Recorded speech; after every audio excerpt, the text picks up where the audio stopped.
There is this messaging, especially with women, of, sow your oats and go do it, and we can be like men too, and, get all the one night stands out. And I'm like, I'm not that girl. And so I was like, okay, from this point on, I'm not having sex outside of a committed relationship. And when I say committed relationship, I mean boyfriend, girlfriend. Hey everybody, fun clip for you today from me and my friend Tanya Rad, who, if you don't know her, she is the co-host of On Air with Ryan Seacrest. She is also the co-author of the new book, The Sunshine Mind, that was also authored by Raquel Stevens.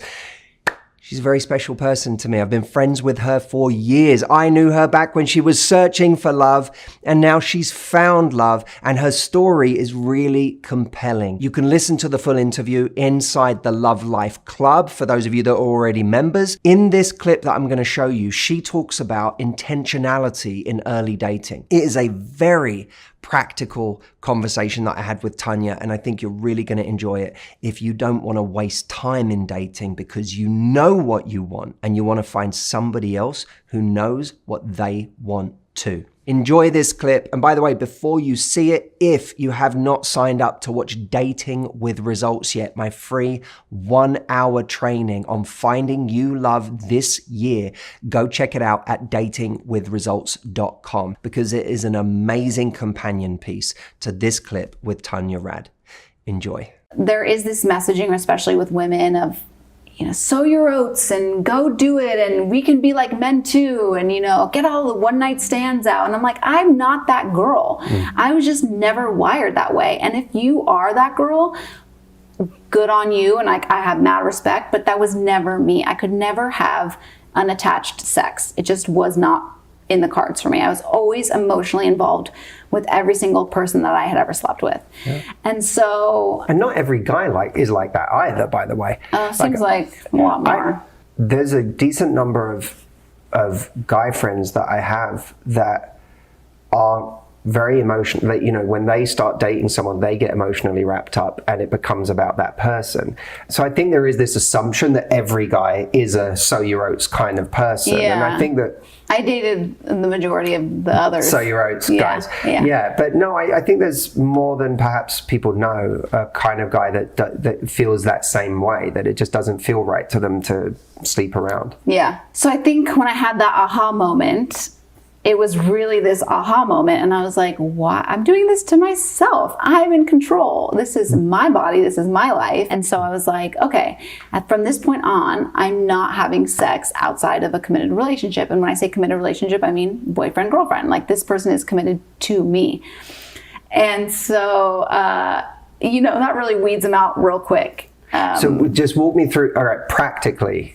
Like the same way you did with the meeting people part. Like what does this look like to have as a standard for yourself in a way that doesn't rob you of your warmth, the same flirtatiousness that you're so good at, the kind of part of you that is enjoying dating and being sexual? How did those things coexist with this standard practically when it comes down to it? So I'll give you an example of someone that it obviously was a turn off for, and then someone that didn't care, or didn't care. So the one that was turned off. So I remember I met this guy at a restaurant, gave him my number at like happy hour or whatever. And he asked if he could take me out on a date. And I said, sure. I gave him my number there at the restaurant. And we were supposed to go out. This was like a Monday, Tuesday. We were supposed to go out that weekend. And he called me just to like chat. And I was like, oh my gosh, nobody does this anymore. And so I thought it was like really cool. So we're chatting, and he made like a sex joke. I don't remember exactly what it was, but it was like some sort of sex joke, not like crude or anything like that. And I said, and then that was my way in. I just laid it on. I was like, oh, well, I don't have sex outside of a committed relationship. And he goes, neither do I. And I was like, oh, that's so cool. But I got player vibes from him. Like, I kind of got the vibe that like he was just doing what he was doing a lot. And so I was like, oh, wow, you don't either. That's so cool. And, whatever. So we finished our chat that night. Never asked me out again. Like, never actually even went out on the date with me. Because I think he was like, I'm not going to get what I want. And just didn't follow up, which is fine. Kind of, at least it's not someone wasting your time, right? Or pretending to be, well, he pretended to be something else for 5 minutes. Yeah. The funny thing is, though, is that he's actually friendly, like in this like circle network of my current boyfriend. And so I see him around now. I'm just like, oh, it's so good. Because I know that he is like the player, I was totally being bamboozled. But so that was really funny. And I was never really shy about expressing that was something that was important to me. And that's actually something that a lot of women have reached out to me since I've been sharing all that have reached out to me saying that they started doing that too, because they realized themselves that they were in this perpetual pattern of pain, and they wanted to take their lives back into their hands and be in control. And so that's something that I think a lot of people have really, especially resonated with my story. How early would you say it? Like when would you feel did you wait until, I mean, in that case, you found your moment in him making a sexual joke. Yeah. But in general, in the absence of that, would you say it at the point where things started to get a little more heated, or would you say it in casual conversation on a date? On a date. I never said it. Anybody that I got heated with knew going in where I stood. How did you get to that conversation on a date? Like, what would be a way that you would find a way to insert it, and how would you say it? So great. It's like hard to remember exactly how things went down, but I remember I met this one guy. He was a guest on my podcast, and so he didn't live in LA, and so we kind of started talking and dating over FaceTime, which is weird because it was like pre-pandemic, nobody was really, Zoom dating was not a thing. But we started FaceTiming a lot and getting to know each other. Conversations do go in that direction, I think, in an easier way than you realize. But when I would talk about my story and my dating life, I would just say I made this decision to not have sex outside of a committed relationship. And some guys would say, well, then I got to wife you up tomorrow, or they would like make a joke about it. I had a couple guys that were like, really, it was like not even a thing. It was like, there is this messaging, especially with women, of, sow your oats and go do it, and we can be like men too, and, get all the one night stands out. And I'm like, I'm not that girl. And so I was like, okay, from this point on, I'm not having sex outside of a committed relationship. And when I say committed relationship, I mean boyfriend, girlfriend. Hey everybody, fun clip for you today from me and my friend Tanya Rad, who, if you don't know her, she is the co-host of On Air with Ryan Seacrest. She is also the co-author of the new book, The Sunshine Mind, that was also authored by Raquel Stevens. She's a very special person to me. I've been friends with her for years. I knew her back when she was searching for love, and now she's found love, and her story is really compelling. You can listen to the full interview inside the Love Life Club for those of you that are already members. In this clip that I'm going to show you, she talks about intentionality in early dating. It is a very practical conversation that I had with Tanya, and I think you're really going to enjoy it if you don't want to waste time in dating because you know what you want and you want to find somebody else who knows what they want too. Enjoy this clip. And by the way, before you see it, if you have not signed up to watch Dating with Results yet, my free 1-hour training on finding you love this year, go check it out at datingwithresults.com, because it is an amazing companion piece to this clip with Tanya Rad. Enjoy. There is this messaging, especially with women, of, sow your oats and go do it, and we can be like men too, and, get all the one night stands out. And I'm like, I'm not that girl. I was just never wired that way. And if you are that girl, good on you. And I have mad respect, but that was never me. I could never have unattached sex. It just was not in the cards for me. I was always emotionally involved with every single person that I had ever slept with. Yeah. And not every guy is like that either, by the way. Seems like a lot more. There's a decent number of guy friends that I have that are very emotional, you know, when they start dating someone, they get emotionally wrapped up and it becomes about that person. So I think there is this assumption that every guy is a so your oats kind of person. And I think that I dated the majority of the others. So your oats guys. Yeah. But no, I think there's more than perhaps people know, a kind of guy that feels that same way, that it just doesn't feel right to them to sleep around. Yeah. So I think when I had that aha moment, it was really this aha moment. And I was like, why? I'm doing this to myself. I'm in control. This is my body. This is my life. And so I was like, okay, from this point on, I'm not having, there is this messaging, especially with women, of, you know, sow your oats and go do it. And we can be like men too. And, you know, get all the one night stands out. And I'm like, I'm not that girl. And so I was like, okay, from this point on, I'm not having sex outside of a committed relationship. And when I say committed relationship, I mean boyfriend, girlfriend. Hey everybody, fun clip for you today from me and my friend Tanya Rad, who, if you don't know her, she is the co-host of On Air with Ryan Seacrest. She is also the co-author of the new book, The Sunshine Mind, that was also authored by Raquel Stevens. She's a very special person to me. I've been friends with her for years. I knew her back when she was searching for love, and now she's found love, and her story is really compelling. You can listen to the full interview inside the Love Life Club for those of you that are already members. In this clip that I'm going to show you, she talks about intentionality in early dating. It is a very practical conversation that I had with Tanya, and I think you're really going to enjoy it if you don't want to waste time in dating because you know what you want and you want to find somebody else who knows what they want too. Enjoy this clip. And by the way, before you see it, if you have not signed up to watch Dating with Results yet, my free 1-hour training on finding you love this year, go check it out at datingwithresults.com because it is an amazing companion piece to this clip with Tanya Rad. Enjoy. There is this messaging, especially with women, of, you know, sow your oats and go do it. And we can be like men too. And, you know, get all the one night stands out. And I'm like, I'm not that girl. I was just never wired that way. And if you are that girl, good on you. And I have mad respect, but that was never me. I could never have unattached sex. It just was not in the cards for me. I was always emotionally involved with every single person that I had ever slept with. And so... And not every guy is like that either, by the way. Seems like a lot more.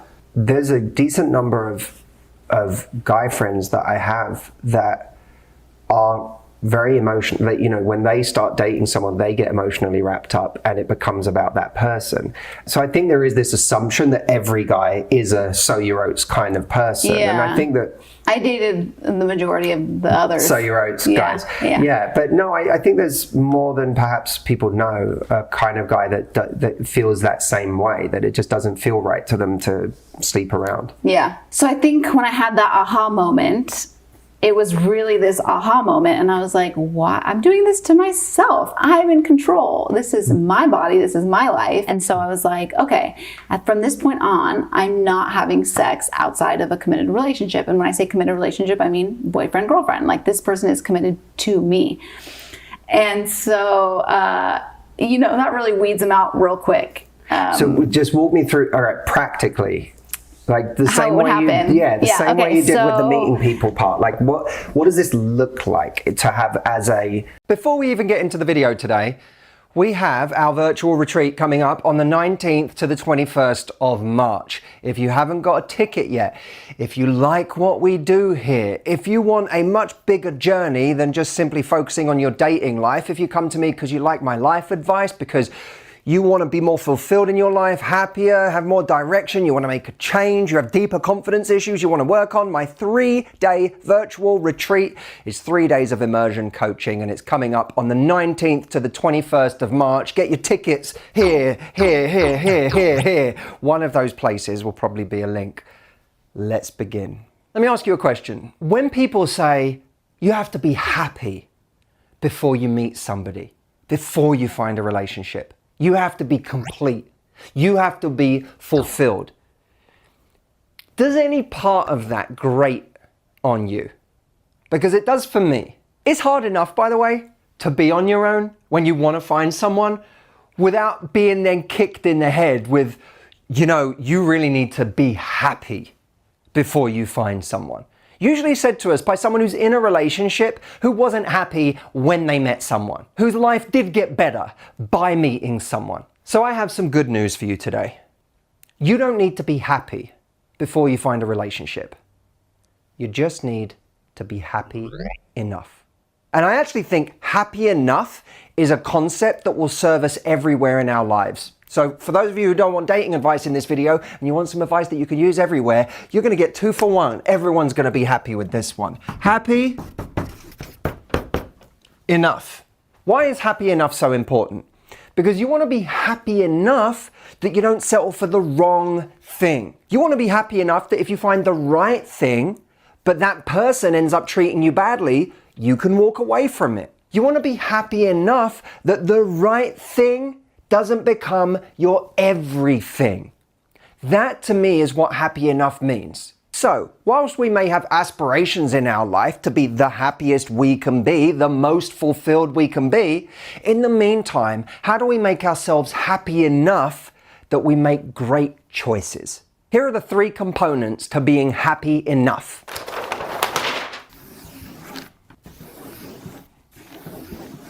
3 circles that form a Venn diagram. These 3 circles, when they all intersect, create happy enough. One part is your communication. If you think about it, all of the Get the Guy programs that I've created over the years are about creating great communication. How do you, with the person you're trying to attract, communicate your value? How do you communicate your needs? And how do you communicate your standards and expectations? Once you've learned this language, you'll always know how to handle situations, good or bad, in your love life or indeed in any of your relationships. So communication is a competence that we need to learn. The next one is confidence. Now, this entails your relationship with yourself. What do you see as your value? How do you treat yourself? And how do you allow others to treat you? If you think about it simply, this is understanding that you have needs and are worthy of those needs being met. This is learning how to communicate your needs to somebody else. This is being able to walk away from something when you've communicated your needs and you realize they're not being met. That's the interplay between these 2 things. The 3rd circle is your life. Having a rich and fulfilling life that means when someone meets you, they realize that they get an invite to this incredible world that is your world. You're not looking to someone to create a life for you. You have an amazing life to share with another person. This is essential. And I think of our life as a series of legs under a table. Our health, our fitness is a leg under the table. Our career or our sense of purpose is a leg under the table. Our passions, our hobbies, our friends, our family, all of these things, skills we've trained in our lives, the fact that we can play the guitar, the fact that we have certain knowledge, we know a language, these are all legs under a table that make that table more and more sturdy. And any time one of those legs breaks and needs replacing, all of the other legs support it. So if someone's treating you poorly, if they're no longer respecting you, if they no longer show they value you, then you can walk away. One leg breaks, the other ones all support until you're ready to replace that leg of the table. These 3 things are extremely important because when you have all 3, you create a situation where you are happy enough. And happy enough is a more modest goal than blissfully happy, enlightened, 100% fulfilled in your life. Happy enough allows you to be strong. Happy enough, in fact, is a kind of invincibility. This to me is life-saving. This isn't about being blissfully happy all the time. I can't coach you on how to be blissfully happy all the time. I'm not.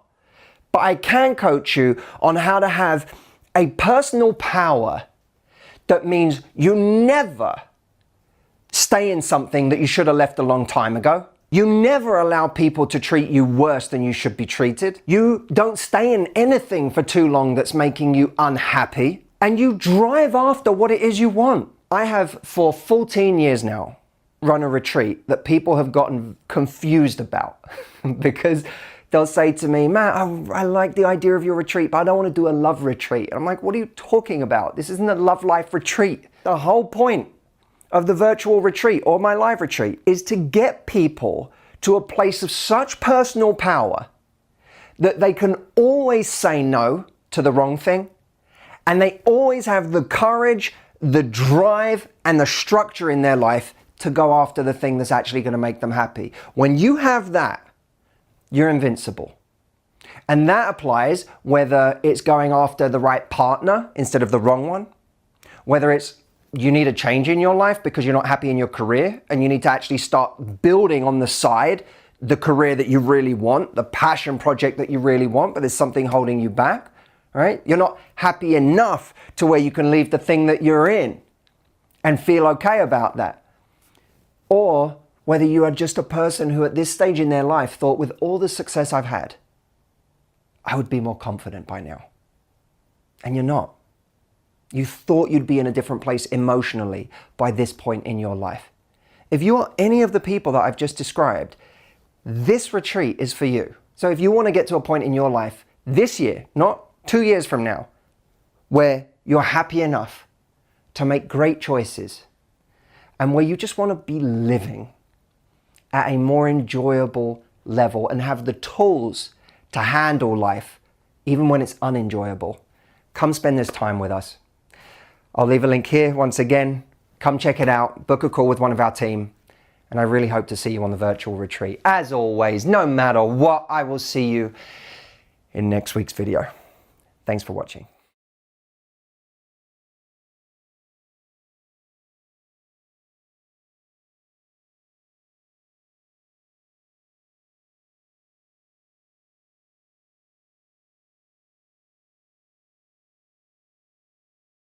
Last week, Jameson and I made a video about a certain kind of guy we called the MPI guy. This is the guy who gives you the minimum possible investment to keep you hanging on.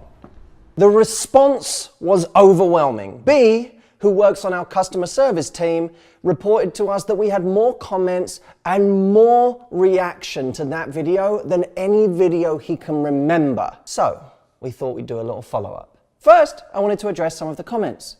There were some lovely things said. Sylvia said, I know someone who behaves like an MPI. You've opened my eyes. Thank you. Just Chillin' XO says, can I just send him this video? LOL. Everyone send that video to the guy that's doing it to you. That would be funny. I'll get all the hate. Pina Della Posta says, this is hilarious and an excellent reality check. Thanks, Matthew, for using humor to diffuse a very stinging truth. Prolific Studio says, you are saving my life with this video, Matthew.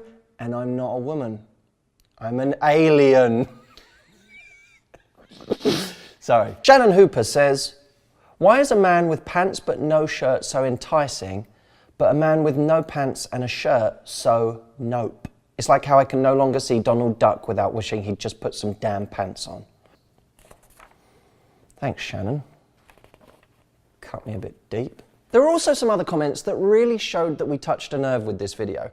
Brittany Murphy said, Matt, hilarious video, spot on. Can you please talk about the MPI psychology/mentality? Kayla Empson said, can you go into why guys act this way? First, let's deal with why guys do this. Why do guys pop up from time to time, send you a little message, and then disappear again? It's not that hard, is it really? There's a kind of narcissism that makes us as human beings, and let's face it, not just men, reach out to someone, not for them, but for us, because we're bored, because we're lonely, because in that moment, we're craving some attention and we want to feel attractive. So if I can reach out to you and say something that gets me a compliment back, or just the compliment of knowing that you will text me back and that you are still thinking of me, that gives me the validation I need to then carry on with my day. And that's what happens all the time. Why does he disappear again after coming back out of nowhere and reigniting your interest? Because once he got your interest, he got the validation he needed. And then he went back to his life. He didn't need it anymore after that. Look, I know you want closure on why guys have this kind of behavior, but I think it's much more important that we get closure on why you respond to this kind of behavior. Here's why interacting with MPI guy can be so toxic. You have this guy who is showing no potential. Now you may ask, how is he showing no potential? He does text me once in a while. That's the point. He's showing you that this is the best he's got to give you right now. Now by focusing on this guy, you're not focusing on these guys, i.e. the rest of the world. These guys show more potential than the other guy, even though you've never met them, because at least you don't know yet with them. If this guy is the right guy here, and you have to get through these to get to him, you're never gonna get there because you're stuck on this guy that's spending 3 to 6 months of your life wasting your time with the minimum possible investment. And you may say, yeah, but that guy, he texts me once a month or once every couple of weeks or whatever, and maybe we see each other once in a while. That's not wasting that much of my time. It is, because even though he may not be spending much time with you, you're spending a hell of a lot of your time with him in here. There's a kind of myopia that comes from focusing on one guy. When you're interested in one guy, when you're attracted to that one guy, you don't want to go out and meet lots of others. You don't want to interact with somebody else. So if your dream guy is here and you're wasting time with this guy, you don't get there quick enough in your lifetime to meet him. What I want to get you to do is ruthlessly cut these guys quicker. So as soon as you meet a guy and he's not giving you what you want, he's showing you that he's low investment, he's flaky, he comes in and out of your life, you get rid of him. And you can do that over and over again. The women who make the most progress in their love lives, the women who actually end up meeting the right guy, are not necessarily the women who are most talented at selecting the right guy. They're the women who are the most ruthless in getting rid of the wrong guys so that they don't waste their time with them. So the next time this guy sends you some bullshit emoji out of nowhere, or dare I say it, a half-nude pic, how about you set yourself the challenge of doing nothing? Hey Jay, check your phone. Is that your calf? Leg day, bruh. I'm not responding to that. He passed the test. Look, if you must text this guy back, I have a program that will show you how to do it. It's called How to Talk to Men. Many of you have it. You know, it's brilliant. But you know what I'd rather you use that program for? I'd rather you use it to talk to all of these guys. The ones who are showing more potential by the very fact that you haven't met them yet and they haven't confirmed how shitty their level of investment is. Your time is the most valuable thing you'll ever have. It is the treasure of all of our lives. Why would you waste it on somebody who is telling you through their actions that they are not the right guy for you? Go meet these guys, and the sooner you do, the sooner you'll meet this guy. Isn't he handsome?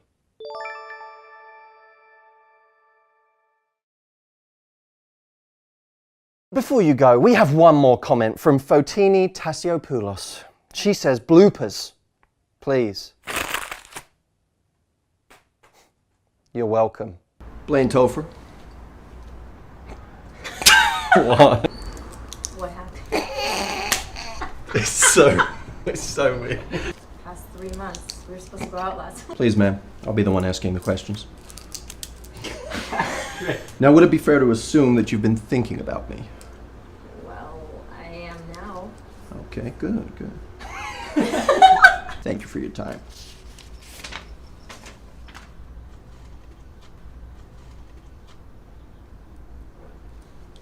That was good. Thank you for your time, ma'am.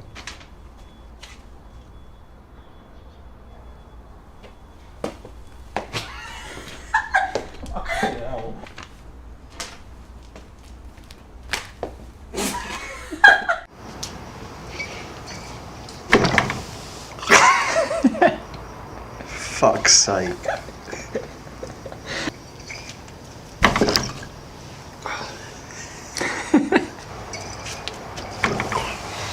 Open up. MPI. Monica. I miss you. Monica. I miss you. I want to show you something. Why is this so hard? Wait. That's what she said.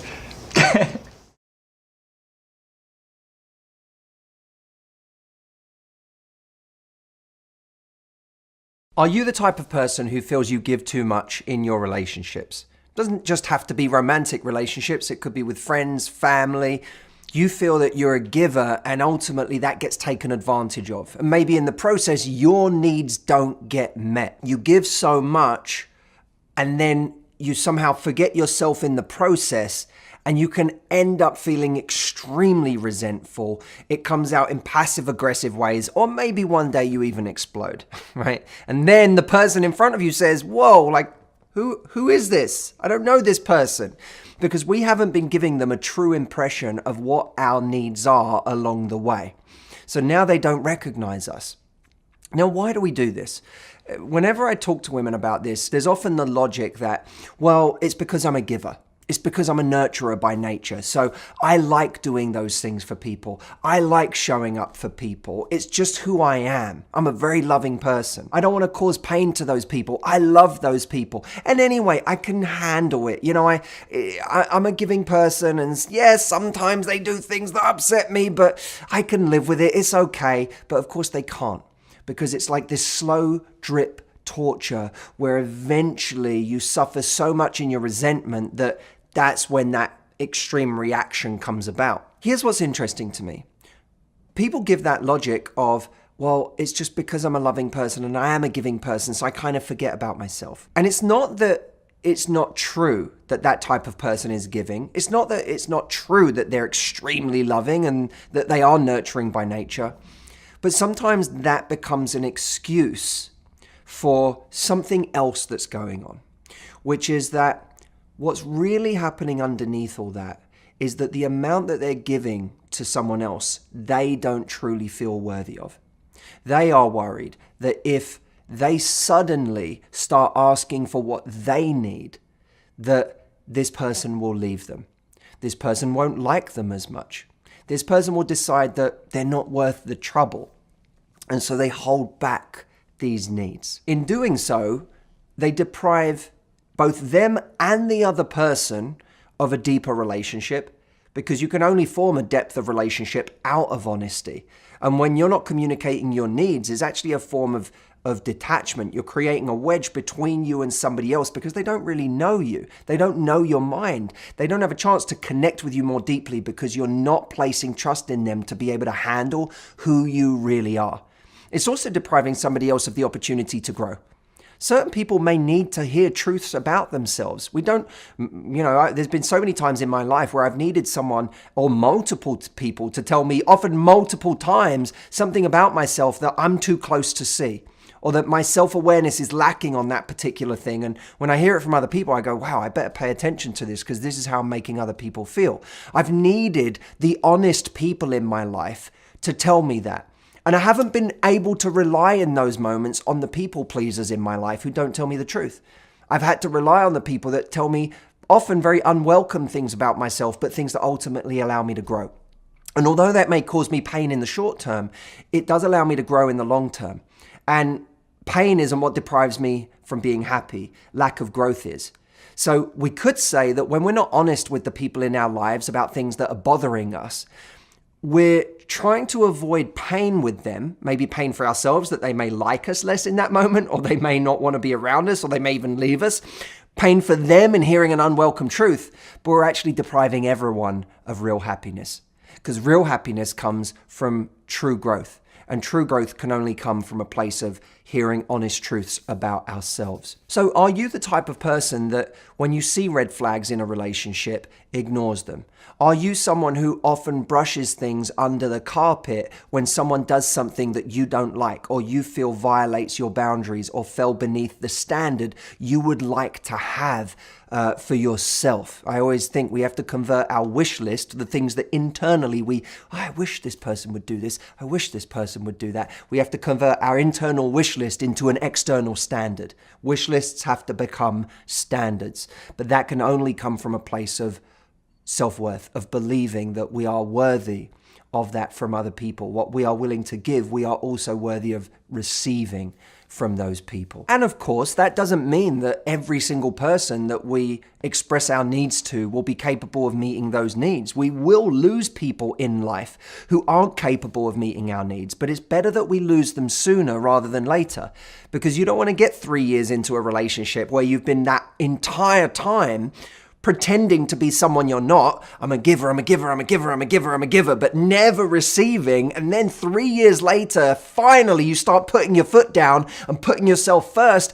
And then you find out they leave because they're not up to the task of being able to meet your needs as well. It only worked as long as it was a relationship completely out of balance. But when you asked for things, all of a sudden it didn't work. And I know many of you out there will have experienced this. Well, you don't want the pain of finding that out late into the mature stages of a relationship. You want to find that out now, which is why it is imperative that, yes, be the giver you are. Don't hold back. Give your love freely. Be that person who can show up for other people. Be nurturing. You don't have to rein in all of the ways that you give. But you better be brave enough and honest enough at the same time as giving all of that to also ask for what you need, to point out where you don't like something, and to explain to people what things would mean a lot to you if they did them. If that terrifies you and you know underneath all of this, this sounds good, but you know you avoid these kinds of conversations all the time, is for 2 reasons. 1, you need to learn to communicate with the people in your life and communicate from a place of strength. There's a mechanics to the way to communicate in that way. And there's an internal self-worth issue going on with you right now where you don't feel worthy of having your needs met. Both of these things I do on my retreat. What the retreat does is it changes our internal standard of what we believe we're worth, and then it shows us how to communicate that standard to other people. Not just in a romantic context, but in every context in life, because this is a universal language. Standards is something that applies everywhere in life.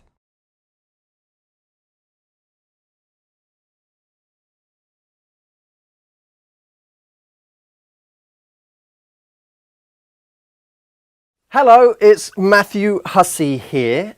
Today I want to talk about the power of metaphor and how a simple metaphor can change the entire way you look at a problem. Somebody sent me this in a text message the other day and immediately it had an effect. You know when you hear, I feel like we live in a world now where we hear so many cliched quotes, and it's like this platitudinous society where everything is on Pinterest. There's just quote after quote after quote, and we become numb to all these inspirational things that are around us because it's everything all the time. But this one person sent me a text message and it screamed at me, and I'll tell you why in a second. So the text message was this. By the way, this is probably a quote from someone really fantastic, or not, I just don't know who said it. So if you do know who said it, write in. An arrow can only be shot by pulling it backward. When life is dragging you down with difficulties, it means it's going to launch you into something great. So just focus and keep aiming. Now, I want to extend this metaphor and tell you why it meant so much to me. When I read this, I was thinking about how we look at problems. Many of us use certain metaphors for the problems we have, like these things that are weighing me down. I've got all these stresses on my shoulders. There's all this stuff that just, I just feel like I can't move for all the problems I have. People get very, and here's another metaphor, they get very paralyzed by their fear and their problems. And that stops them from doing anything because of the way that they look at it. And for me, a simple metaphor can change everything. And when I read this, here's the way I thought about it.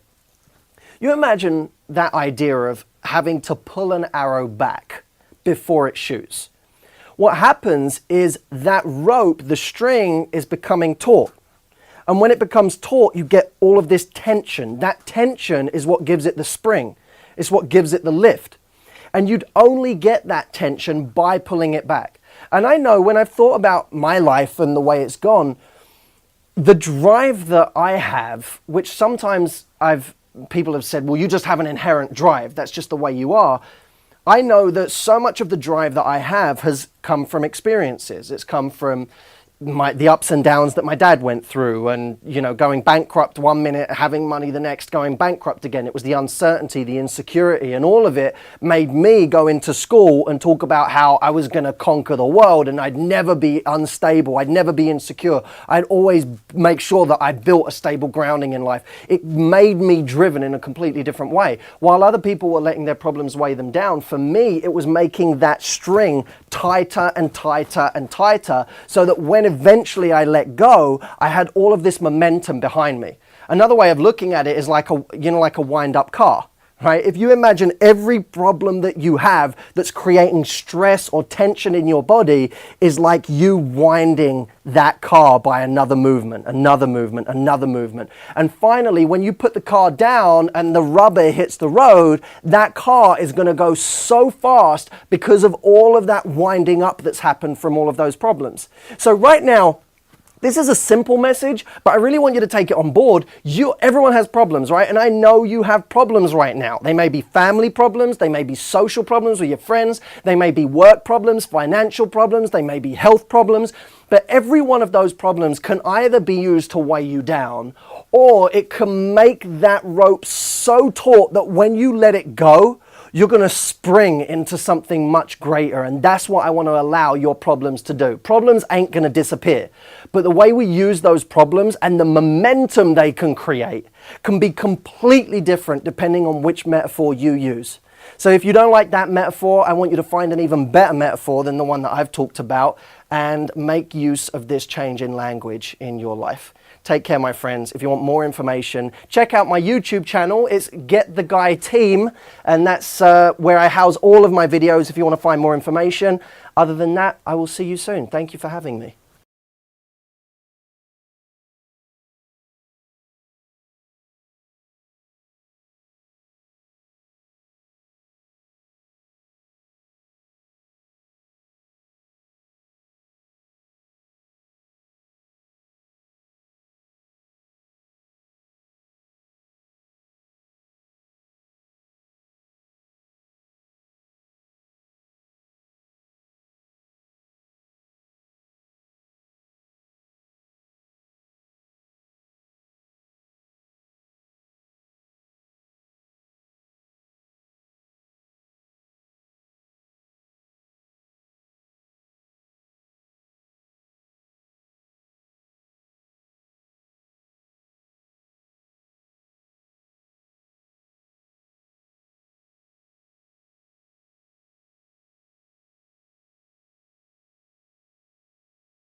Matthew Hussey here from Love Life. One of the things that I think becomes very difficult in the world we live in, where we get all this different advice about going after what we want, be ambitious, keep striving for more. And at the same time, we're told, be grateful, be happy with what you have, appreciate what you have. Gratitude is so important. These are two, or what seem like two, very opposing forces. The idea of, think about it for a moment, the idea of wanting more and the idea of being happy with what you have. How do you reconcile the two? I actually, for a long time, struggled with the idea of reconciling the two because personally, I always thought my hunger came from the fact that I was never quite satisfied. Never quite satisfied with where I am. I'm always driving for more. What's the next level? How do I get there? Never being satisfied. Although that worked for me, it wasn't a fun state of play because never being satisfied, it meant I would achieve and achieve and achieve. On the outside, it would all look great. But on the inside, everything sucked all the time. Because I was never happy. It was never enough. Nothing I ever did was good enough. I never got happy with anything I did. I was always saying, someone would say, that's great. And I'd say, yeah, but I still haven't done this. So I would be in a constant state of dissatisfaction. Now that's fine. You could do that for a while, but who wants to do it for their whole life?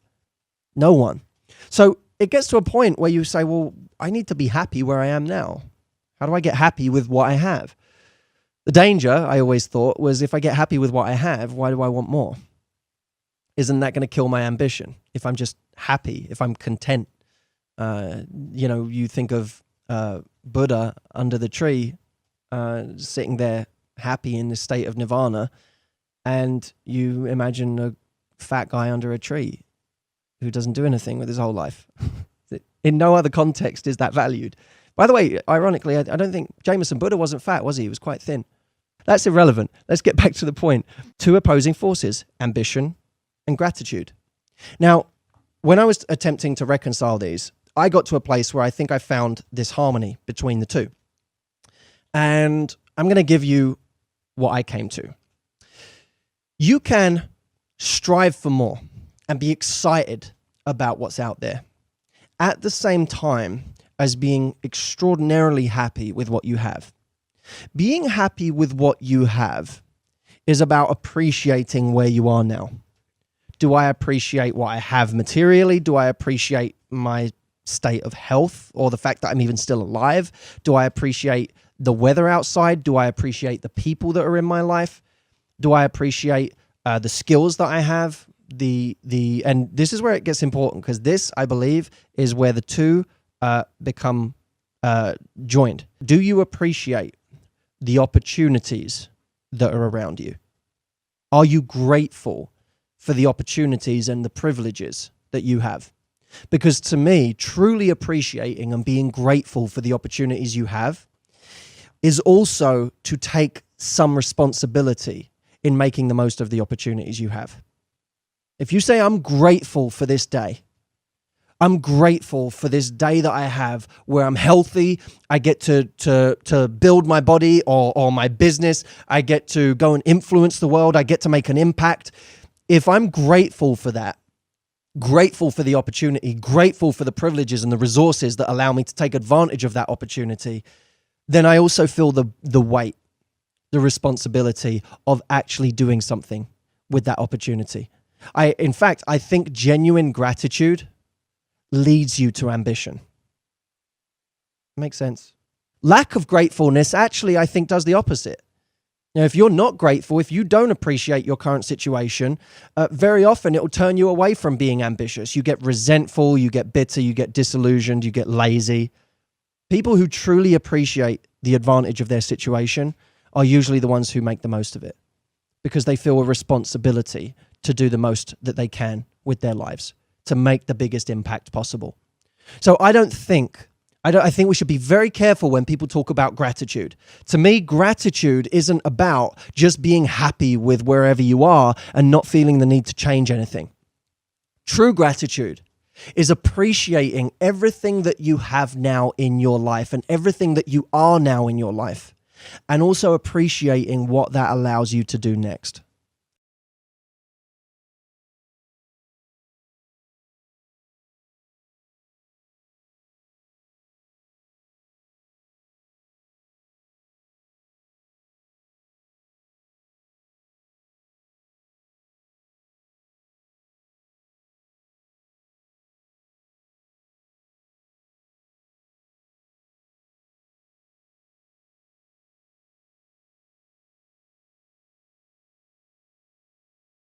One of my first ever YouTube videos was how to tell if a guy is interested in you, and it got millions of views. I was 19 when I made that. So me and Jameson sat down and we thought, you know what? The sophisticated me, a decade on, can probably do better. So here it is, 7 signs that a guy likes you. Number 1, people often say that if a guy's trying to impress you, that means he likes you. But that doesn't necessarily mean he likes you. It might mean he likes himself. See, narcissists give great first dates because they want you to fall in love with them and reflect their glory back at them. But the person who actually likes you shows that they are impressed by you. They are someone you have made an impression on. Number 2, he's not afraid to be earnest about his affection for you, even if it gets him teased. We're often worried that our friends or our family are going to taunt us for being too affectionate with the person we like. When he stops caring about that, you know he's really started caring about you. Number 3, when he has to get dressed up for an occasion, when he's looking his best, he'll find an excuse on that day to send you a picture. He may not take a selfie and send it to you, but he'll take a picture of him with his brother or his mum and be like, hey, look, we're having a great day. What he's really saying is, look at me. This is the best dressed I've been all month, and I want you to see it. Number 4, he calls you around 6 o'clock after work to tell you about his day because you're the one he wants to share his news with. I'm not talking about the phone call he makes to you at midnight where he says, hey, I have some news. I have a boner. Where are you right now? I'm talking about the guy who actually wants to talk about his day. Number 5, he's prepared to wait for intimacy. Doesn't mean he doesn't want it. Doesn't even mean he won't maybe try to have it early on. But when you delay him and you say, that's not my speed, he still wants to see you again and he's more than prepared to wait. Number 6, he finds time to see you even when it's not convenient. Now, I'm not saying he finds a day to see you or even 3 hours to see you, but when someone likes you, they will cobble together whatever time they have from the scraps just to be able to get 15 minutes to say hi to you. I'm not talking about the hookup right now. I'm talking about his desire just to see your face. When someone likes you, they make it happen. Number 7, and let this one sink in, he wants to go to the movies with you after sex. Most guys will take women on dates, go to movies, go to dinners before they have sex. And then they wake up and they're like, okay, now leave, please. I want to go and be with my friends. When you wake up with the guy and he's like, hey, you with the crazy hair, let's go see a movie. He likes you. So there it is. Take that, 19-year-old me. Oh, and if you were listening to these and you thought, there is a guy in my life that's attracted to me, and you want to flirt back, I have a free guide for you called the 5 Compliments, which gives you 5 exact compliments you can give to a guy that not only get him more attracted to you, but also give him a clue that you're attracted to him. Go download them now at saythistohim.com. I'll see you there. I'm not talking about the phone call he makes to you at midnight where he says, hey, I have some news. I have a boner. Jameson! Wait, that was a good one.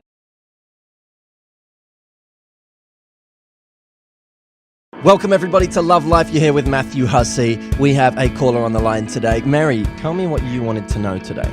So, I've been seeing this guy for about a week now, and we've hung out 3 times in the last week. But he moved to Montana for a 3-month work contract, and I want to know if, is it a right time to start a relationship being long distance? And I know he's coming back, so I just would like your advice as to how I'm to proceed and what I'm supposed to say or do. When does he leave, or is he already gone? He left on Saturday. He left on Saturday. And have you been speaking to him since? Yes, I spoke with him on Sunday just to check up and make sure that he arrived there safely. And we spoke for a brief moment, but I kind of cut it short so that he could spend some time with his family and friends since he's been gone for so long. Well, you seem very sweet and thoughtful. I love that. Has he tried to reach out to you since then? No, he hasn't. He told me to text him or keep in contact with him. He just let me know that he was going to be really busy with his family and friends. in the next couple of days. Okay. So here's what I would do, because I think that the tough part is the simple answer to your question, should you have a long distance relationship with somebody that maybe you've been on 3 dates within a week? I think you can. I don't think there's anything wrong with that, especially if he's going for 4 months. It's not a long period of time in that sense. If you felt like he was a really great guy and you wanted to see where it went and he felt the same way about you, there's nothing wrong with pursuing that. But of course, you want to make sure you're both in the same place, because the real danger of any situation like this is where one person is operating under a misapprehension. So if you on your side are waiting for him to come back, you're being monogamous, you're considering yourself exclusive, but he's not on his side, then that's something that has the potential to cause you pain down the line, especially if you haven't discussed it with him. It's really dangerous to assume that the person is doing the same things you are. So, yeah, we made plans to meet up in the end of July, since I'll be there for work. And so, we made plans that we were going to meet up and that we would talk about it. I mean, I assumed that we would keep in contact. So by the time that I meet him, we wouldn't be complete strangers. So what do you want? Do you want to be exclusive with this guy? Yes, I do. You do. Okay. Now, how much would it affect you to hold on and wait to see what happens when you see him in July versus make clear to him that it's exclusive now, or at least have that conversation now? Yeah, that's what I wanted to know. I've already prepared myself emotionally, knowing that he was going to leave a week before we started hanging out, that I told myself that I had to stay unattached and be okay with, whatever the outcome was going to be. I just want to know how to initiate the conversation without scaring him off or trying to understand how he's feeling. So why don't you ask him? I'm afraid of his answer. Right. So now, will you be more afraid if you find out his answer now, or if he comes back, or you meet him in July and find out that he's been with other people in between? Probably then. You'll be more hurt if you find out later on that he's been with other people. Yeah, because I have invested so much of my time and thought into it to find out that he didn't feel the same. Right. So it's probably, even though it's uncomfortable, it's probably less painful to just figure it out now, right? Yes. But the problem is, and this is the hard part, I understand where you're coming from. If you've only been on 3 dates, you don't want to feel like you're pressuring him into a decision that's premature, right? Mm-hmm. So you don't want him to feel like, God, well, it's 3 dates and she's already asking me to be in a relationship and we don't even know each other that well, and this is all a bit much. So the reality of the situation is that it's a little difficult. That's okay. Many relationships are difficult or are slightly complex. But maybe you have the conversation with him and you say to him, listen, I like you from the 3 dates that we had. I wanted to know what you felt and whether you felt like this had the potential to go anywhere. Obviously, it's difficult with you being away, but I wanted to see if you feel the same way, if you feel like this has the potential to kind of go somewhere and is worth pursuing. Okay. And see what he says. You're not immediately hitting him with, I think, we should not see anyone else. I think we should be exclusive. Yeah. But I would get a read on where he's at, because often if a guy likes you and he's had a great time with you, he equally won't want you seeing other people, right? Mm-hmm. So, by the way, when he comes back to you, and I wouldn't do this by email or anything, I would actually say this to him when you speak to him on Skype or however you speak. Just be like, I had a great time with you on our dates together, and it's kind of a tricky situation because I don't really know if you feel like this is going somewhere, and I don't want to assume. So I wanted to know what your thoughts were. And then let him speak.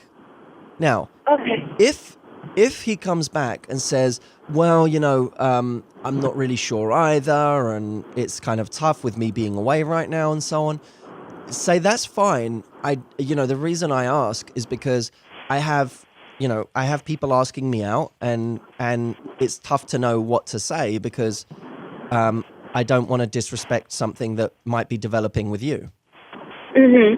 Now, that's a very, very elegant way of communicating that you are not someone who's disloyal.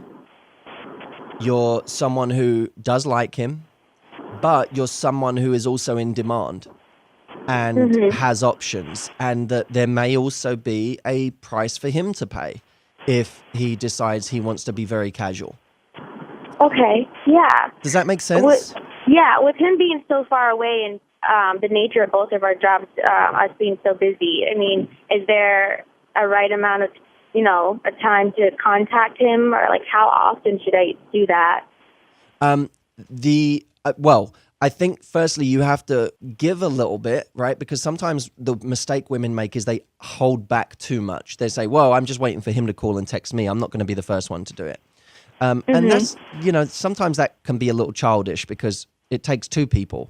But you also don't want to run the risk of over-investing and being the one calling and texting all the time. So it's fine to call him, even if he doesn't answer and he sees it on his phone as a missed call. Even seeing someone's number as a missed call gives you a sign that, oh, they were trying to reach out. That's really sweet. But what you don't want to be doing is getting into the trap of you're the one who always initiates contact.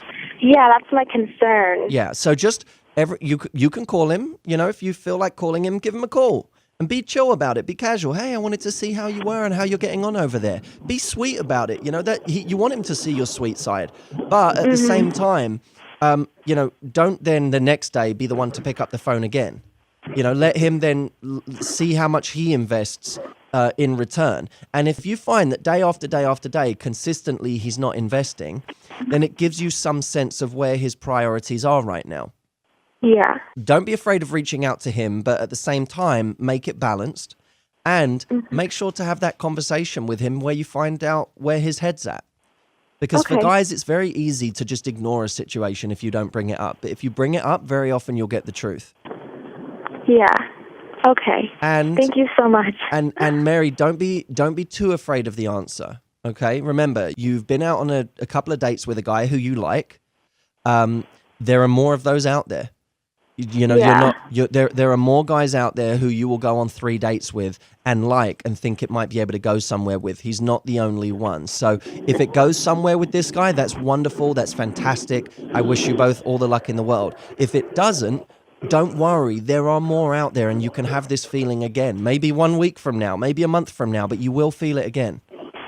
In your opinion, does it make any difference if it didn't start out as a date at all on any of those days? It was just simply two people hanging out on an adventure, and then it kind of all just happened on the last night where we were like, oh, okay, I realized we like each other, and it was just unspoken of, you know? So does that make a difference? In what way did you decide you liked each other, or did you kissed, or you what? Yeah, he kissed me, and he hugged me, and he kind of just held me in his arms for a while. So. It's very, very tough because the reality is it may be something, you know, sometimes things happen that way. You don't really know if it's, you don't call it a date, but you find that the two of you have a connection and something that was just you hanging out casually becomes something more. But you also have to be very careful that sometimes when someone is leaving, it creates a sense of romance about something that wouldn't be there if someone was staying. You know, I've had many of these experiences in my life where the fact that you're leaving creates drama in a situation that makes it exciting and romantic. But it doesn't necessarily, that's not the same as having a real connection. That's the drama and the excitement created by circumstance. Yeah. You know what I mean? Mm-hmm. So it's like, you know the Romeo and Juliet story? Yes, I do. What was it? There was the two camps. What were they? The Capulets and the Montagues. Is that right? I'm not exactly sure. I think kind of know the Jameson. Is that right? Story. I think so. I think it was the Capulets and the Montagues. But anyway, two different camps. The whole Romeo and Juliet story is about two people who really are striving to be together, who are not supposed to be together because they're part of two opposing groups of people.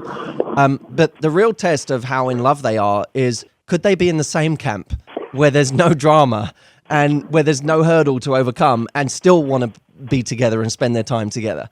You know, would Romeo and Juliet have been just as in love and just as romantic with each other if everyone said, yeah, this is a really good idea, you should be together? Like, do you know what I mean? Then you'll know. So someone leaving can create a sense of excitement and drama that, by the way, don't get me wrong, can be very, very fun. It can be fun to feel like someone's leaving, we must make the most of this moment. But it doesn't always equal the same level of romance and connection and love when the hurdles aren't there. So be very careful not to glorify or glamorize the situation. Instead, look at it with a sober head. Say, is he investing in me? Is he giving me the signs of somebody who likes me and wants to pursue something? If he's not, I need to watch out for the red flags that show that I'm kind of glamorizing this, but I'm actually not getting the response of someone who is really interested in pursuing this in a bigger way. So that's why I say, have the conversation with him, get his thoughts, and when you reach out to him, don't be afraid to reach out for him. Don't play the games where you say, I'm never going to reach out to him and see if he comes to me. Be prepared to reach out to him, but do not do more than your share. See if he comes back. And if consistently you find out that you're reaching out to him and he's not reaching out back, then that's a major red flag. And I think you should be continuing the search to go out there and meet other interesting people, even if you think that it might be fun to meet up with him when he gets back. Okay. Thank you so much, Matthew. You're so welcome, Mary. Thank you for being so honest with me. I really appreciate it. And I know that so many women will have benefited from this. So call us again sometime, okay? All right. Thank you so much. All right. You have a wonderful day. Yeah, you too, Mary. And thank you to everyone listening out there. I know that many of you have questions just like Mary's. I don't care what they are. I don't care if they're related to your love life, your personal life.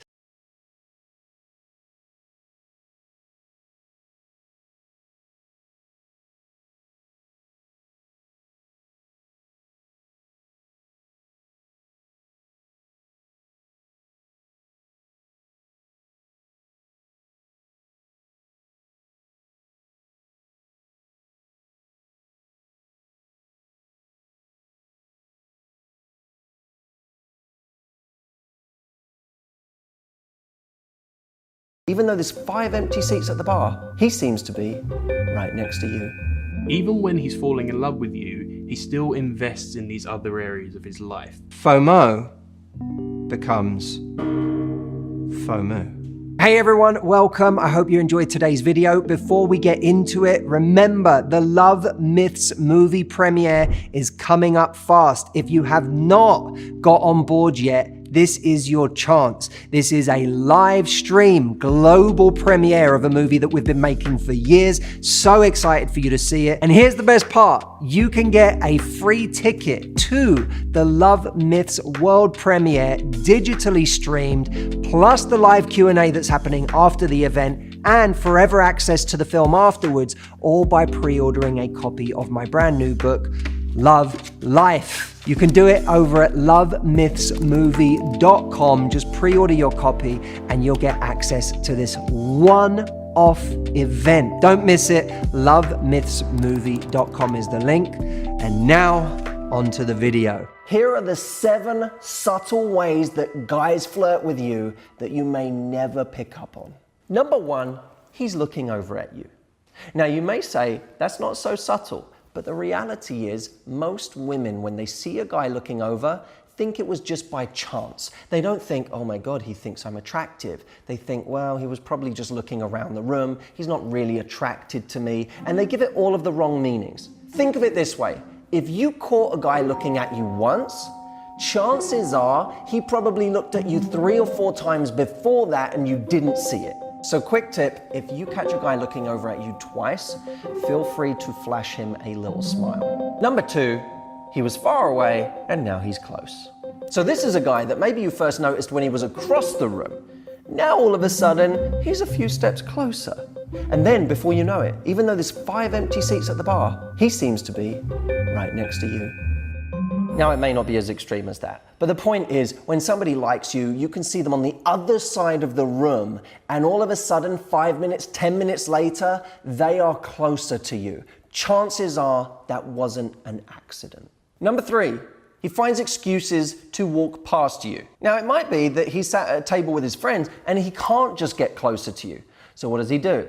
He decides to go to the restroom 3 times in the space of 20 minutes. He finds an excuse to be in your general area walking past you. This doesn't mean he's actually going to do anything when he walks past you. It just means he's hoping that by walking past you, there's a greater chance that an interaction is going to happen. Which leads me to number 4, the no-tooth smile. This is when a guy doesn't actually smile and show teeth like this. He walks past you and instead, not wanting to give too much away, but still hoping something's going to happen, he looks at you and does this. For the man who's not quite ready to say hello, how are you in a stationary and audible fashion, he'll go for number 5, the drive-by hi. He'll walk by you and do something like this. Hey, sort of mouths a little.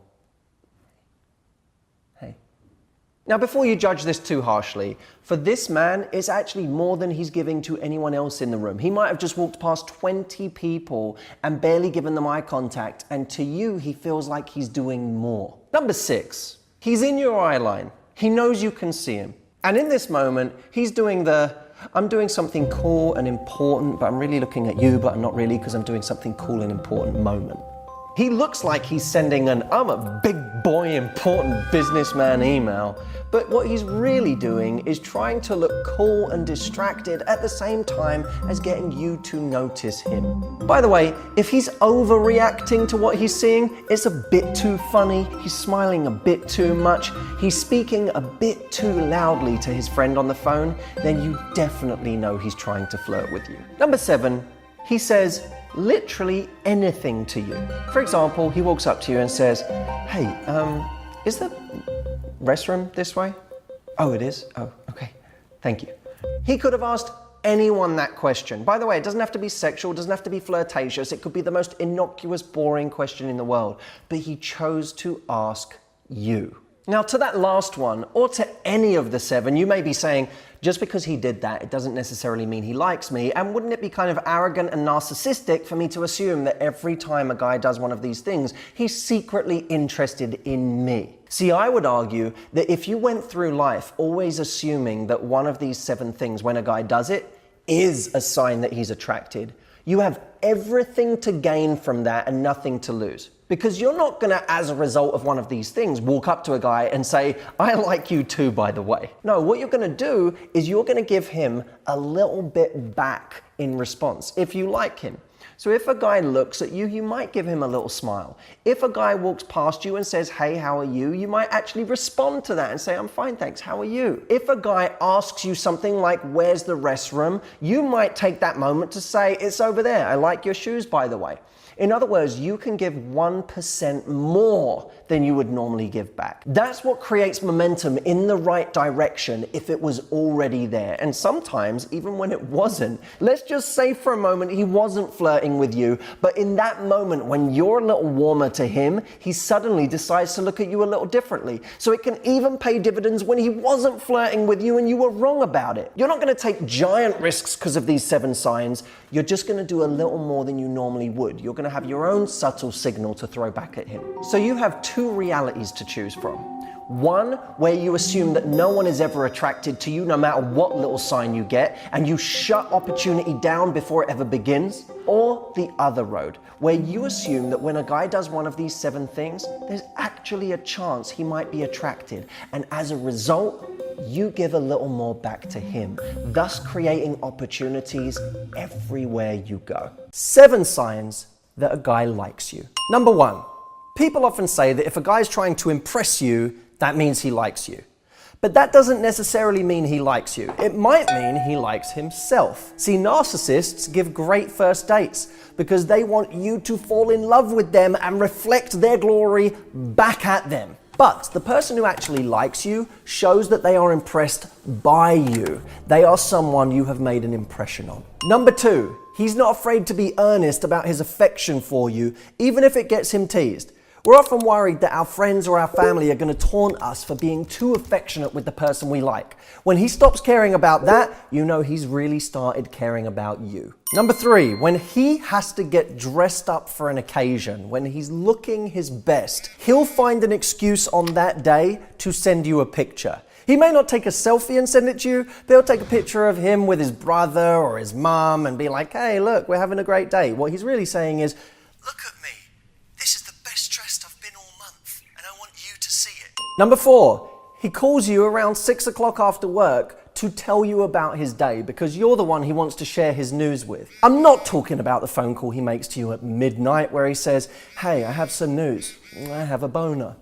Where are you right now? I'm talking about the guy who actually wants to talk about his day. Number 5, he's prepared to wait for intimacy. Doesn't mean he doesn't want it. It doesn't even mean he won't maybe try to have it early on.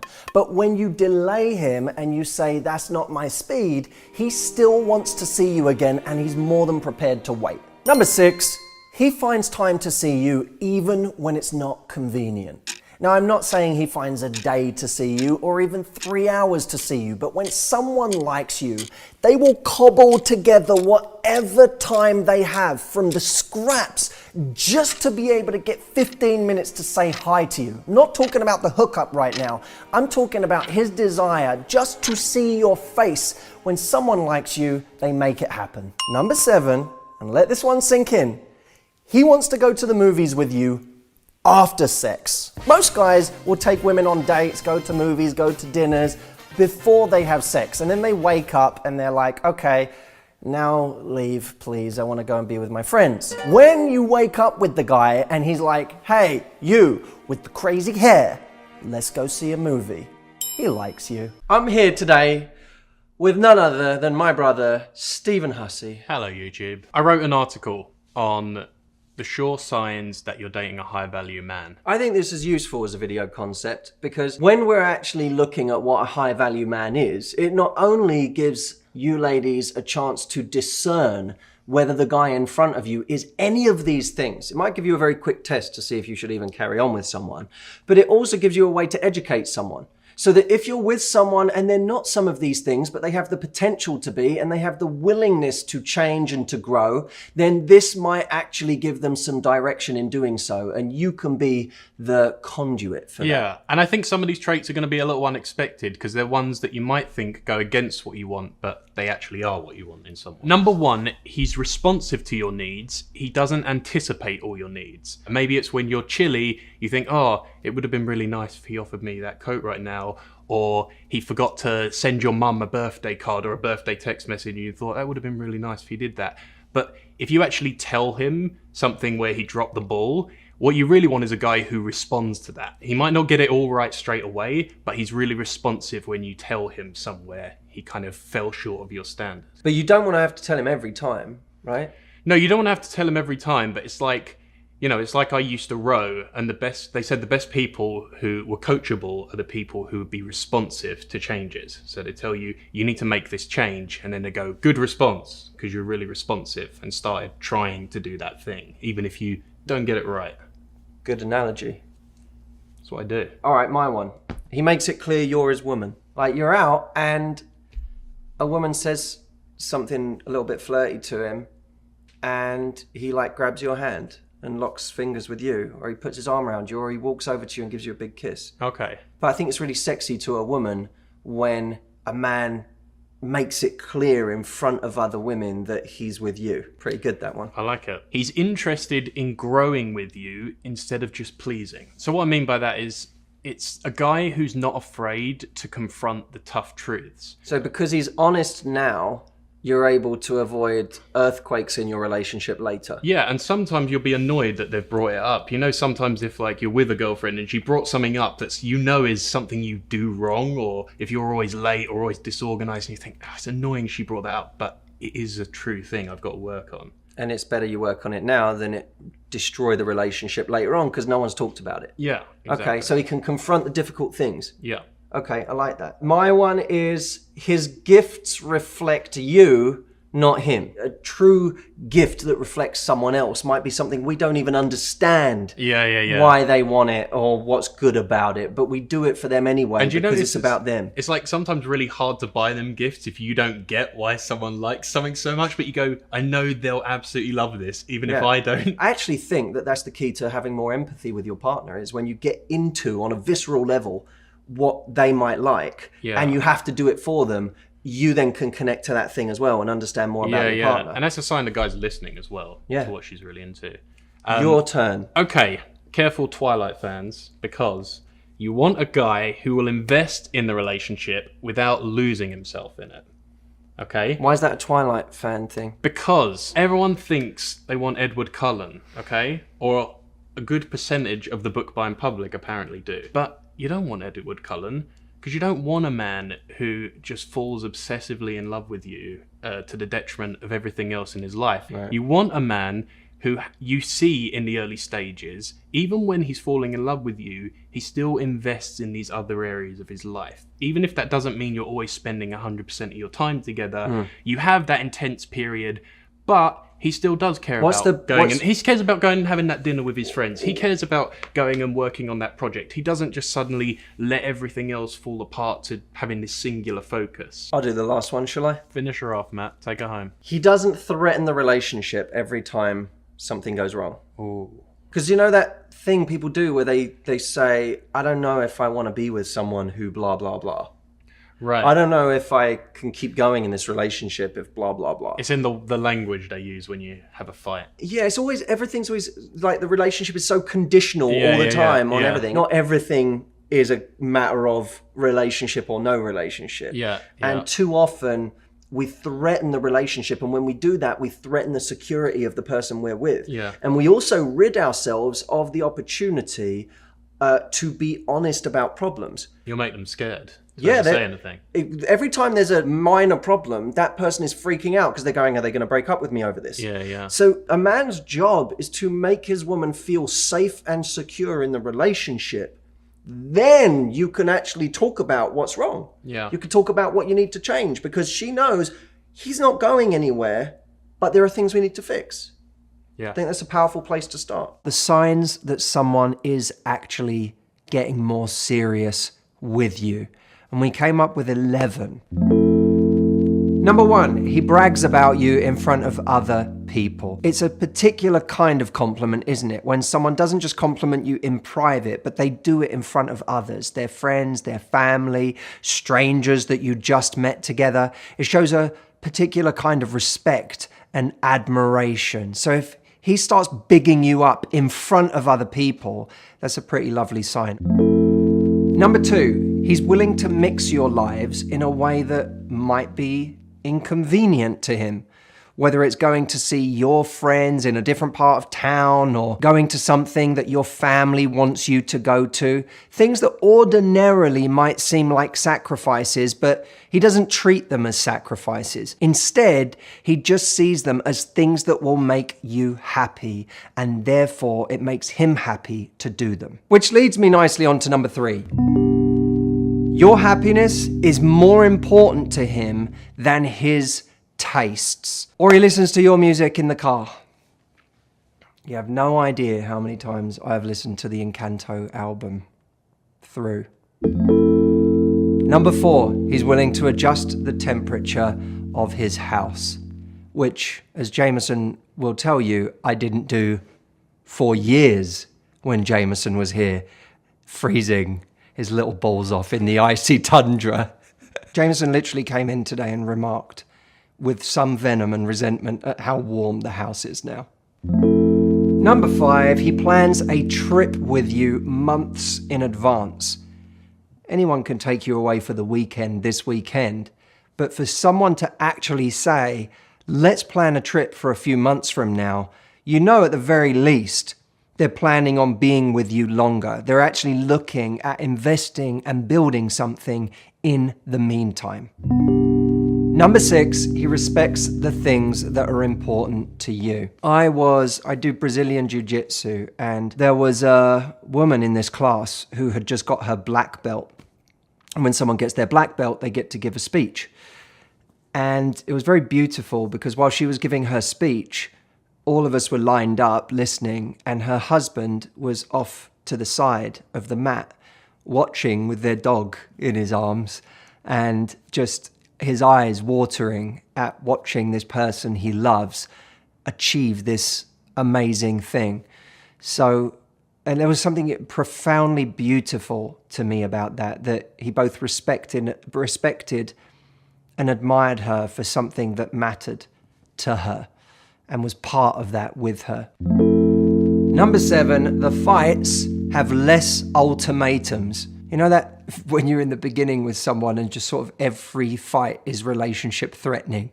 It doesn't matter what you argue about, it's always a question in that moment of, is this all too much? Is this worth it? Are we really, maybe I'll just storm out and never come back. Well, hopefully over time, the threats on the relationship become less. You don't walk away so easily. And in fact, someone who's serious about you has a desire to make up with you quicker because the health of the relationship is paramount to them. And simply walking off and being at odds with you and having the problems of the relationship fester becomes a less and less viable option. Number 8, his friends teasing him about how in love he is, how much he's investing in the relationship, how much time he's not spending with them, is no longer something that affects him in the same way as it would have before. It's not his kryptonite anymore. He's not made weaker by these teasings of his bros. I remember when I posted the engagement announcement, my engagement announcement, and there was just some bloke in the comment. It was lots of lovely, lovely comments, thousands. It was unbelievable and so touching. Then there was just this one bloke in the comments that went, another one bites the dust. When we're happy and when we feel like, I know this is right, we're not weakened by the comments that in relationships where we were less certain of our own decision, we would have been affected by. They would have needled us. Not because someone was so important necessarily, but because it struck at an uncertainty that we already had. Number 9, when he stops worrying so much about missing out on other plans because he's happiest when he's spending time with you. FOMO becomes FOMO. Oliver Burkeman talks about the problem of FOMO in his book 4,000 Weeks, where he talks about this idea that we're all worried about missing out on things, and by definition, we are always missing out on everything all the time. And when someone's not particularly happy in a situation, or when they've got one foot out of the door, they're acutely aware of all of the things that they're missing out on in that moment. The party that their friends invited them to, the boys' trip that they could have gone on, the family event that's happening, or just the myriad things that he could be doing that aren't being with you in this moment. But that fear of I'm missing out on everything becomes irrelevant in the context of someone that you're building something with, someone that makes you happiest when you're with them.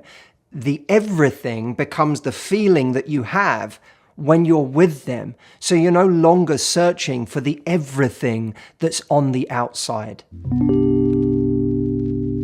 Number 10, he starts collecting mementos from your time together. Could be a trip you went on, it could be an evening you had together where they gave you something in a restaurant, but these little knickknacks that are the milestones of your relationship he keeps because it matters. It becomes part of the fabric, the history of your relationship together. Not everyone is sentimental like this, but you know what it's like when you care about someone, you're more likely to hold on to something as a symbol of your time with that person, as something that reminds you of that person or a time in the relationship. If he starts getting sentimental about things from your relationship together, That counts for something. Number 11, his associations with commitment itself change. I know that for most of my life, it always felt like commitment was giving something up. It always felt like a sacrifice. There was always some glorification of the other, whatever the other may be.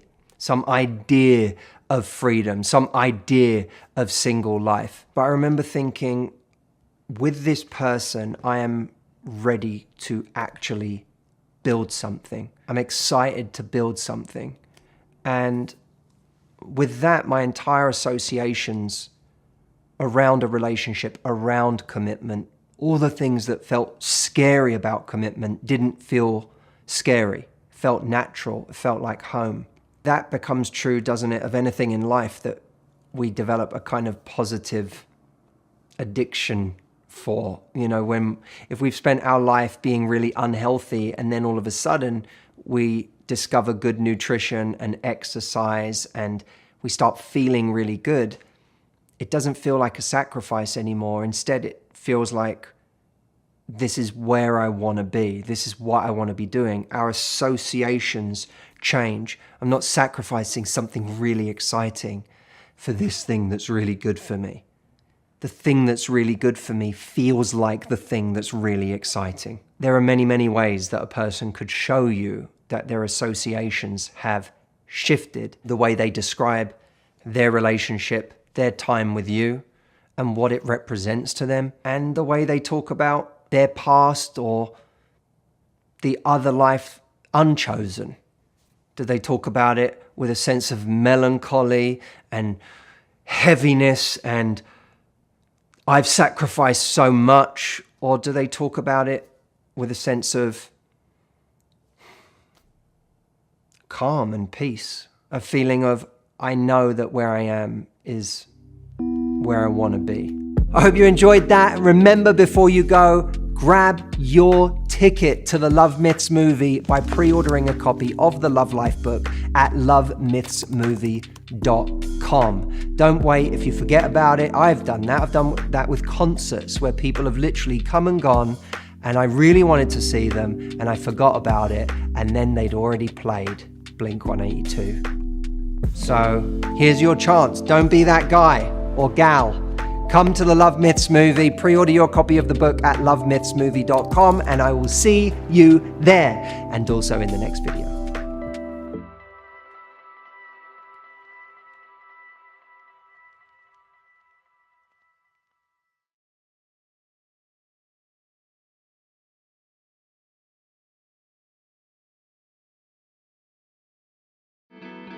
Matthew Hussey here from Love Life. I'm going to ask you a question today and I want you to think in your head about the honest answer you have to it. Do pessimists make better partners? This is a question that's been interesting me lately and I feel particularly passionate about it because I'm often accused in slightly, I guess, a surprising way to most people, I'm accused of being a pessimist.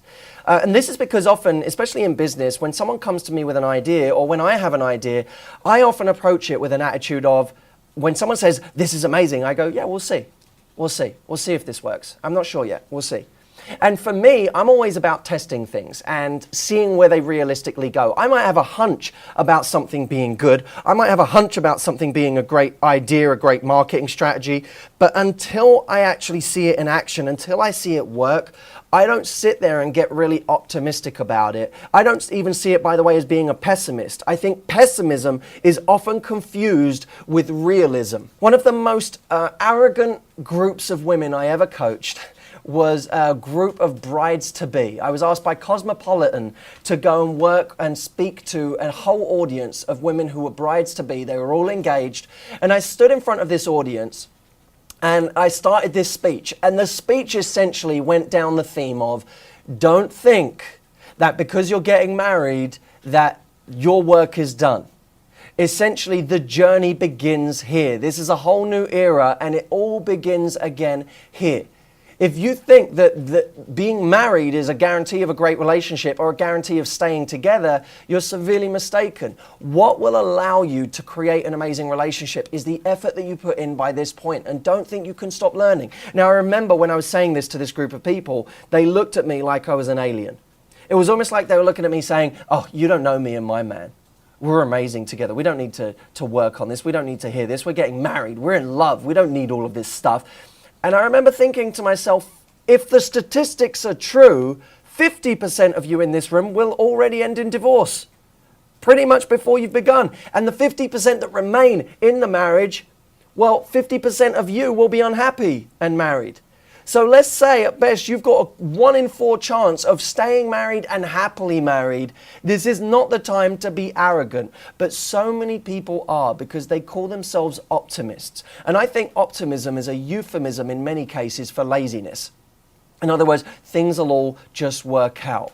It'll work itself out. You know, we're supposed to be together. And of course, as soon as you have this supposed to be together idea, as soon as you have this idea that it will all work out, that usually is when people stop trying.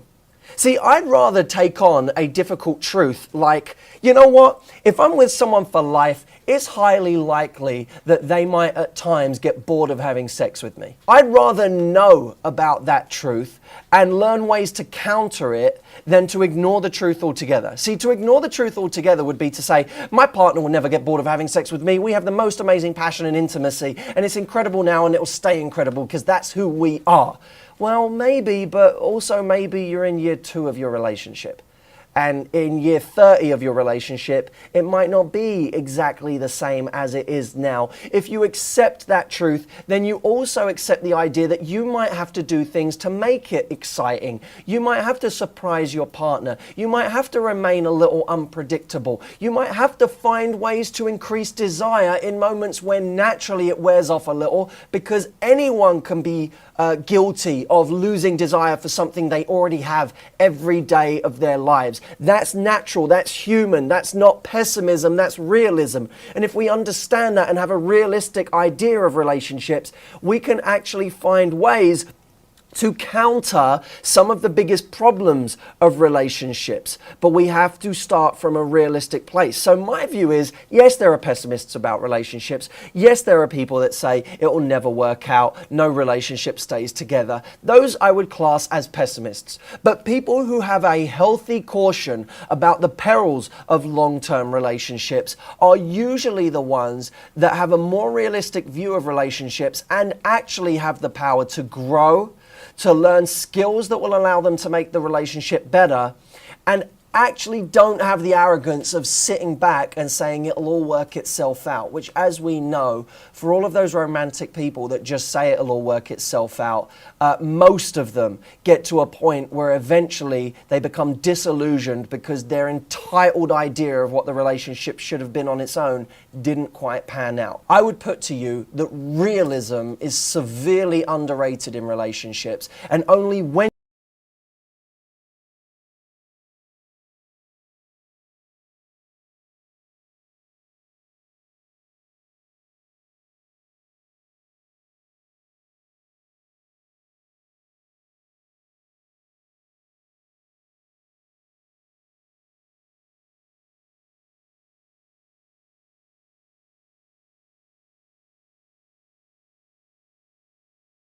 that George Clooney didn't start that relationship by saying, how many men have you slept with?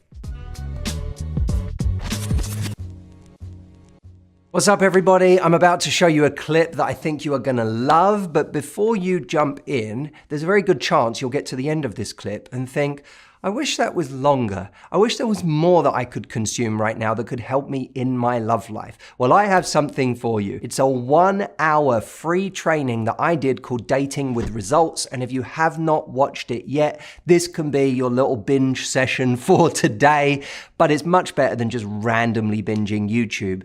It's a structured presentation on how you can make massive progress in your life and finally meet your person and get the love you want. Go over to datingwithresults.com to watch it right now for free and enjoy this clip in the meantime. Hi, Matthew. I've been having anxiety for the last few years. The trigger to this anxiety is the new message that is constantly being shared. And that message is that men find women who are not virgins gross. I cannot go a few days without it somehow popping up in my feed that men do not want to commit to women with a high body count or any past sexual experience at all sometimes. I feel like you've been spending too much time on Reddit. Get off of Reddit. I do not have a high body count, but I still get triggered every time this pops up. I now truly believe that this is very important to men, and that if they were to find out about a woman's sexual past, they would now start to subconsciously value her less and not see her as a wife/future mum of their babies. And if they have the option, leave her. Can you please talk about this in detail? I got the gist. So it goes on for a bit longer, but it's pretty much the same thing. And by the way, she says, P.S. I know that a popular comeback is that men who care about this are insecure, but I think it's deeper than that. George Clooney. How old was George Clooney when he met his wife? I don't know anything about this relationship, by the way, so don't think this is going to turn into some sort of interesting commentary on a celebrity relationship. But I know he was an older man.